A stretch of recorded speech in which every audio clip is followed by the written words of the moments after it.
I come from the country of Tanzania, the capital city of Dar es Salaam. And we have lots of tribes there. The tribe that I belong to, 99% of the people are Islamic.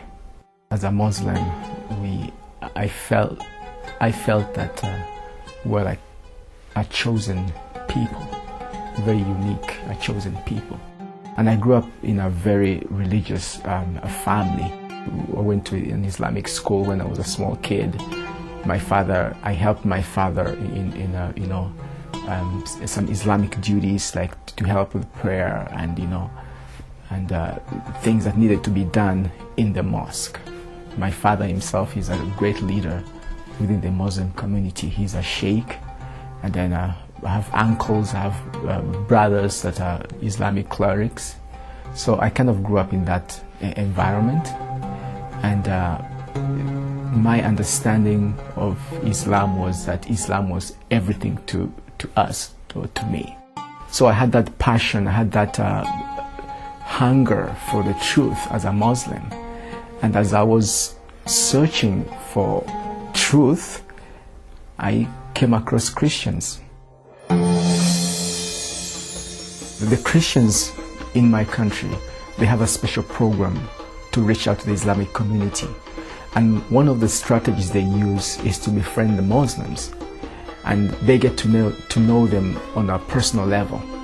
And then they befriend them, and at some point, they share the gospel of Jesus Christ. So this Christian friend wanted to know something about my religion. And he actually came to the mosque with me on a Friday afternoon. And I invited him to the mosque, and we said the prayer together. Even though I wasn't sure why he was interested, but he came to our mosque and he listened to my father, give a speech that particular evening. And then after that, nothing happened. Our friendship continued for a long time. And after a couple months, he invited me to church. He said, "Would you like to come and join us?" And based on our friendship and my curiosity about other religions and my passion to know the truth, I accepted. I said, "Sure, I will come." But deep inside my heart, I knew that I was just doing that because I wanted to know what's going on, but I wasn't going to change my religion. So we went to church, and it was a different experience for me because I've never been to church before.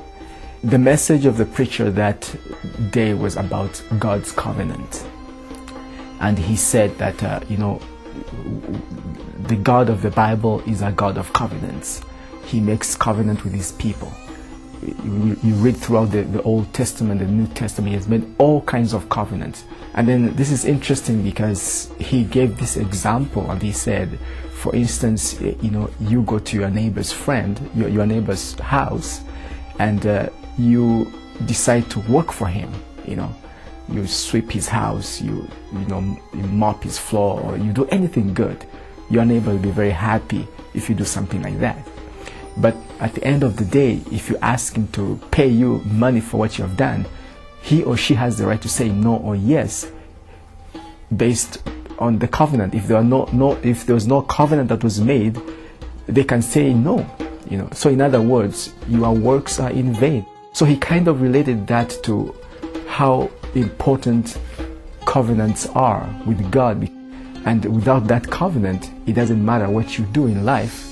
You'll be the best person, help the poor, but at the end of the day, God is going to reject you. And in the last days, he has made a covenant for all humans through the person of Jesus Christ.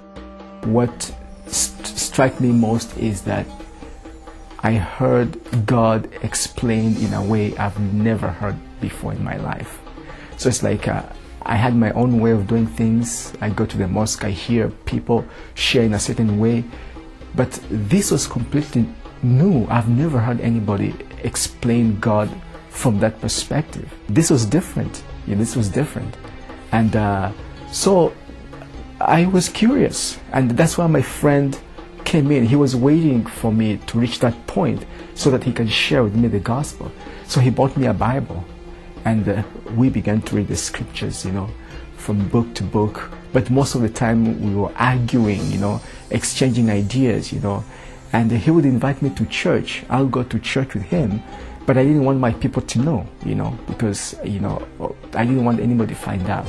So after church, my friend would ask me and say, okay, what didn't you understand in church? And then I'll explain to him, I didn't understand this point.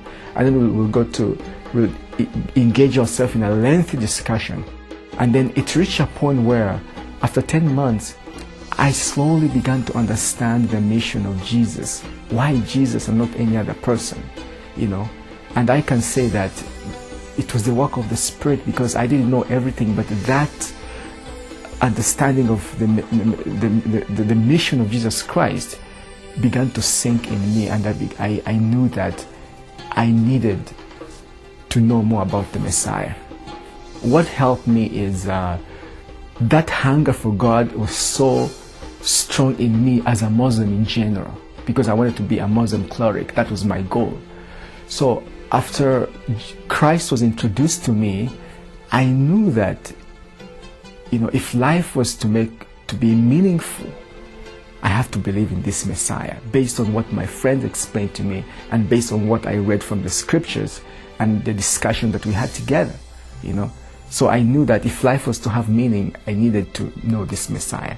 And it just happened that it reached a point where I could not resist God anymore. I knew that it's Jesus that I needed. I went to his church again. And after the service, the preacher made an invitation. I raised up my hand, and they prayed for me. And I gave my life to Jesus Christ. That decision changed my life in a sense that I used to make such a big deal out of religion. I did not understand the difference between God as God the Creator and religion as a group of people trying to find God. And before I was taught that God is so big and He's out there, and I pray, I do all kinds of good things, but at the end of the day we'll see what happens, because that assurance is not there. When I became a Christian, I felt connected with my Creator. I can pray to Him, I can talk to Him, the connection is there.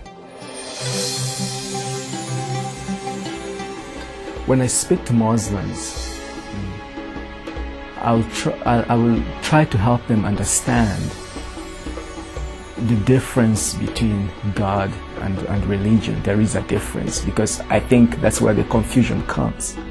Most of the times we talk about our religions, and we have all kinds of discussions that lead to nowhere.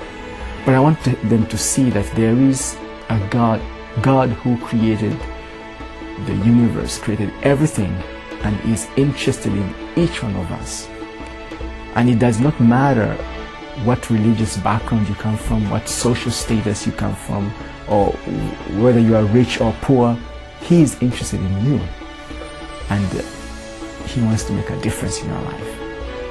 And a good passage from the Bible that I will share is the Sermon on the Mount. I think it's a good place to start. The Sermon on the Mount, when Jesus Christ was talking, blessed are those who are pure in heart, blessed are those who hunger and thirst for righteousness, for they shall be filled. I think that's powerful, and it matches with the mindset of most Muslims. They should accept Jesus Christ as Lord and Savior, and He's the only one who can change their life, because I think first I'm going to help them understand first who Jesus is. If you just see Jesus Christ as a carpenter's son and just some guy who lives in a neighborhood, then they shouldn't. But if you see Jesus more than a prophet, I think that's a good starting point. And that's what made a difference in me, because I looked at Jesus Christ just as a person, so He didn't make any difference to me. But if we understand who Jesus is, then it shouldn't be a difficult thing to accept Him as Lord and Savior, because once we understand who He is, then we are all going to need Him. I know that I am not a unique situation. What God did to me, He can do it to anybody. And my prayer is that they'll also see the truth, they'll see the light.